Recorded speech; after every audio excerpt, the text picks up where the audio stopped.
بہت شکریہ عارفہ نور صاحبہ، اور ذوالکنن کو بھی بہت شکریہ اور سلام پیش کروں گا آپ کے دیکھنے والوں کو بھی۔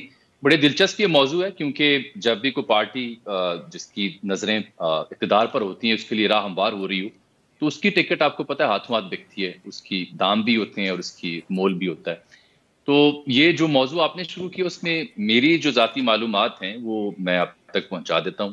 یہ 35 رکنی ایک پارلیمانی بورڈ بنا ہوا ہے پاکستان مسلم لیگ نون کا، جو کوئی 7-8 میٹنگز کر چکا ہے، لیکن ابھی تک فائنلٹی کے ساتھ کسی بھی ایک حلقے کے اوپر انٹرویو ضرور ہوئے، لیکن جو ایلوکیشن آف ٹکٹس ہے اس کی ابھی تک کوئی فارمل اناؤنسمنٹ نہیں، اور اس کی وجوہات وہی ہیں جن کا ذکر آپ اپنے انٹرو میں کر بھی رہی تھیں۔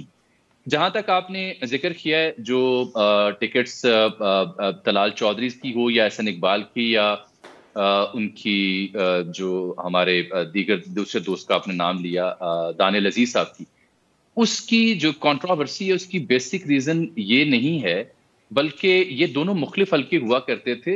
چودھری انور عزیز صاحب کی لیگیسی اپنی جگہ تھی، آپ بھی جانتی ہیں اسلام آباد بیٹھ کے۔ دانیل جو احسن اقبال صاحب ہیں، ان کی جو والدہ محترمہ آپا نثار فاطمہ، ان کا اپنا قد کاٹ مقام تھا اسی حلقے کی سیاست میں۔ میرا بھی تعلق لکیلی اسی حلقے سے ہے، اس لیے I understand the dynamics of that very politics.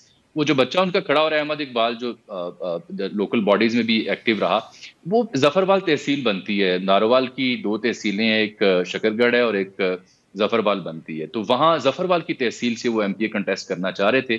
As far as جو یہ ایک انڈرسٹینڈنگ تھی کہ پروبیبلی دانیال عزیز صاحب اپنا جو ان کا صاحبزادہ ہے مکال غالباً ان کا نام ہے، ان کو فیلڈ کرنا چاہتے، تو میرا نہیں خیال کہ وہ ابھی اس عمر کے ہیں کہ وہ پارلیمانی سیاست میں آ سکیں۔ آئی مائٹ بی رانگ دو۔ ان کا اعتراض بنیادی طور پر یہ تھا کہ بھائی ہی واز لیفٹ الون، ان سے اس طرح سے قیادت نے، وہ بیمار بھی رہے سفر کی ایکسیڈنٹ کے بعد، اس طرح سے ان کو رابطہ یا مشاورت میں نہیں ڈالا گیا جس طرح سے اس زمانے میں وہ ایکٹیو ہوا کرتے تھے۔ اور دوسرا ان کو اعتراض ہوا کہ اچھا میرے ساتھ ہی احسن اقبال صاحب ان کے صاحبزادے کو ٹکٹ تک دی جا رہی ہے۔ یہ صرف ان کے صاحبزادے کی ٹکٹ کا مسئلہ نہیں تھا، 12 سے 13 پاکستان مسلم لیگ نون کے ایسے سینئر رہنما ہیں، چاہے وہ رانا ثناءاللہ صاحب کے داماد ہوں، چاہے رانا تنویر صاحب کے صاحبزادے ہوں، یا دیگر جو رہنما ہیں ان کے بچے یا داماد یا عزیز و اقارب ہوں، ینگ لاٹوں سے فیلڈ کرنے کی بات ہو۔ اس سلسلے میں میری نون لیگ کے کوئی 2-4 ذمہ داروں سے بات بھی ہوئی، بشمول عطاء آلٹ سے، کہ یہ تو جو آپ کے بارے میں سب سے بڑا تانا ہے موروثیت کا، آپ تو اس کو یعنی اس کو ہوا دے رہے ہیں، اس کو آپ پانی دے رہے ہیں، تو یہ کیسے جسٹیفائی آپ کریں گے؟ تو ان کا ایک بڑا دلچسپ سا ریشنل تھا۔ وہ کہتے ہیں جی پارٹی کے لیے جن رہنماؤں نے قربانیاں دی، سفر کیا، اگر وہ اس موقع پر آ کے اپنے بچوں کے لیے عزیز و اقارب کے لیے ٹکٹ مانگ رہے ہیں تو یہ ان کا حق بنتا ہے۔ تو یہ ان کی دلیل تھی اس بچوں کی اور موروثیت پر مبنی ٹکٹس کے اوپر۔ جہاں تک یہ دوسرا سوال آپ نے پوچھا ٹکٹس کا اور طلال چودھری کا، وہ ابھی بین ہے۔ وجوہات اس کی یہ ہیں کہ چاہے وہ آئی پی پی کے ساتھ ان کی ڈیل ہو، قافلی کے ساتھ ڈیل ہو، ابھی اس سلسلے میں کس جماعت کے ساتھ اتحاد کی نوعیت کیا ہوگی اور کہاں کیا سیٹ ایڈجسٹمنٹ ہوگی یہ بھی فائنل نہیں ہوا۔ اور یہی وجہ ہے کہ آئی پی پی سے منسلکہ جو ابلاغ کے ذرائع ہیں، چینلز ہیں، وہاں پہ مریم کے جلسے کو فلاپ قرار دیا گیا تھا۔